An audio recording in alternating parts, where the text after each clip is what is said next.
After seeing Finding Dory this past weekend, I am so excited about animation. And it's not even about Finding Dory. I'm thinking about the future of animation. I'm thinking about the long-term goals. And to be specific, I'm thinking about a style of animation between Disney and Pixar. So my name's Josh Taylor, this is Network 1901, and let's talk about animation!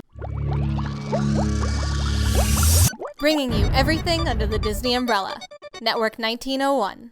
Today's video is going to cover a broad spectrum of animation. We're going to be talking about the past, the present, and the future. So I'm going to split this video up into 4 different parts. So let's get going to it. Part number 1. Part 1, I want to talk about 2009. Specifically, I want to talk about Disney animation in 2009 because in that year, something kind of incredible happened that changed the course of Disney animation. In 2006, John Lasseter was added as the chief executive in charge of Disney animation. He was also in charge of Pixar animation, which meant that a lot of the Pixar movies and the Disney movies were slowly becoming more and more similar.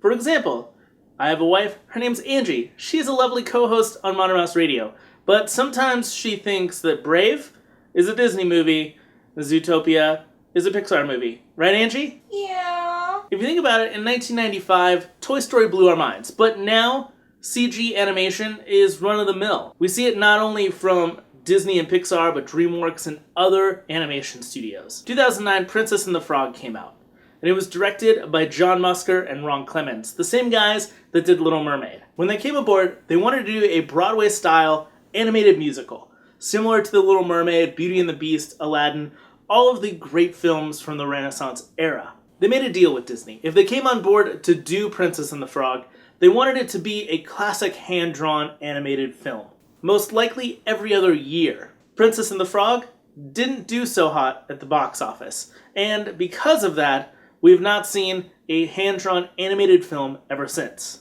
That brings us to part 2. Part 2 brings us to Disney short animation, specifically with John Cars and the Meander software.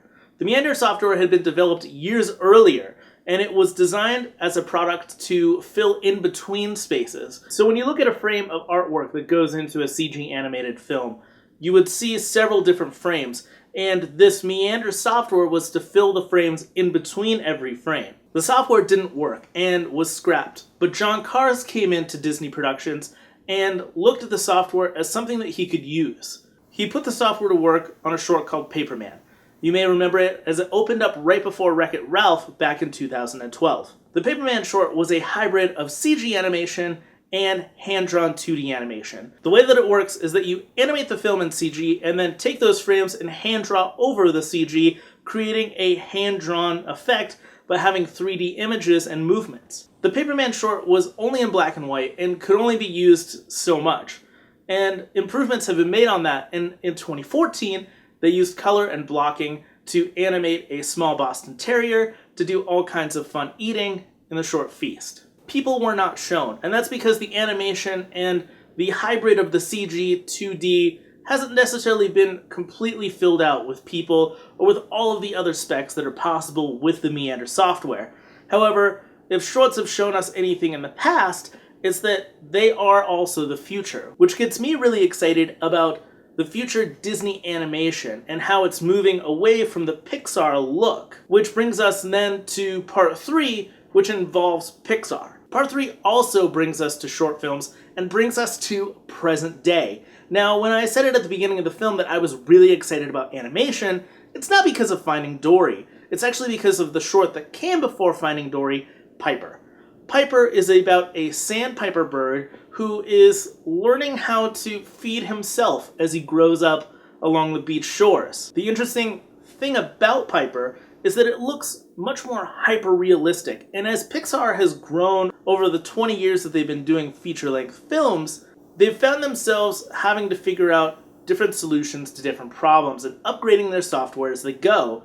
One of the problems that they solved with Piper was taking feathers or ocean waves and not allowing the computer to fully animate the thing.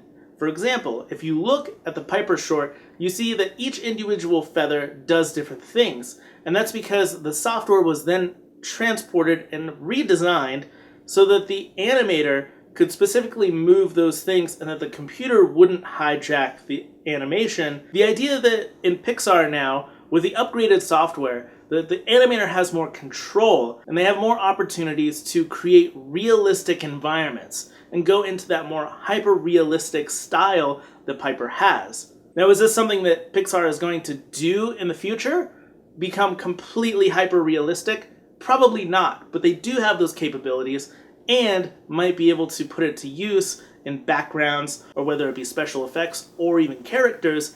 They have that opportunity. And then that brings us to our last part, number 4. When John Lasseter joined Disney Animation in 2006, leading the way for Pixar as well, he combined those two animation styles closer and closer together.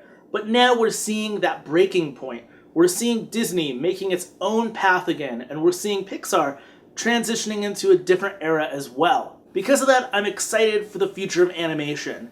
We can see more hyper-realistic styles from Pixar, we can see much more hand-drawn styles of old from Disney, and we can continue to innovate the animation field in different ways, and that's what gets me excited about animation. I want to know what you guys think. I want to know what you desire in your animated films. Are you someone that gets excited about the shorts that come before the movie? Leave your thoughts in the comments below. Let me know. I want to hear your thoughts, and I want to have this discussion about animation. In the meantime, be sure to check out our podcast at network1901.com, as well as the articles, our merchandise store, Modern Mouse Boutique, and all those other things. I'll put it down below so you can check out the links there, and I will see you next time for another video sometime soon.